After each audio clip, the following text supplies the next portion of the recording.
ഇല്ലം ആയുർവേദത്തിൽ പോയപ്പോ ഒരു ചേച്ചി എന്നോട് പറഞ്ഞു, നിനക്ക് ഞാൻ സത്യം ഇടിക്കാം, ഞാൻ ബോർഡ് പ്രൊഫസർ ഇല്ലത്തിൽ പോയപ്പോ ഒരു ചേച്ചി പറഞ്ഞു, ഞങ്ങൾ ഷൂട്ടിന് പോയതാ, പെട്ടെന്ന് ഞങ്ങൾ 3 പേരും കയറി വന്നപ്പോ ആ ചേച്ചി എന്നെ തന്നെ നോക്കി നിന്ന് പോയത്. കാരണം ഭയങ്കര ബ്യൂട്ടിഫുൾ ആണ്. ഇത് മലയാളികൾക്ക് അങ്ങനെ ചേരാറില്ല, പക്ഷെ എനിക്ക് ഭയങ്കര അടിപൊളിയാണ്.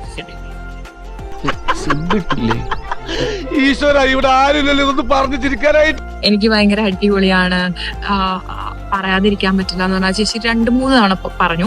എന്റെ വേളാങ്കണ്ണി മാതാവേ, ഇവന് കുറച്ചു ബുദ്ധി ഉണ്ടായിരുന്നെങ്കിൽ മന്ദബുദ്ധി എന്നെങ്കിലും വിളിക്കായിരുന്നു, അതും ഇല്ലാതായി. ഈ വീഡിയോ ഞാൻ ചേച്ചിയുടെ പേര് പറയാം. മീല തുടങ്ങുന്നത് നായില അവസാനിക്കും. എത്ര അക്ഷരമുണ്ട്? 2 അക്ഷരമുള്ളൂ. മീന അത് തന്നെ. മീന ചേച്ചി ഈ വീഡിയോ കാണുന്നുണ്ടെങ്കിൽ ഇതിന്റെ താഴെ കമന്റ് ഇട്ട് പറയണം ഐ എഗ്രി വിത്ത് ദാറ്റ്. കാരണം ചേച്ചിനെ ഞാനിത് പേഴ്സണലി ആണെങ്കിൽ അയച്ചു തരും. ചില അസൂയാലുക്കൾ ഇങ്ങനെ ഇരുന്ന് കിണിക്കും.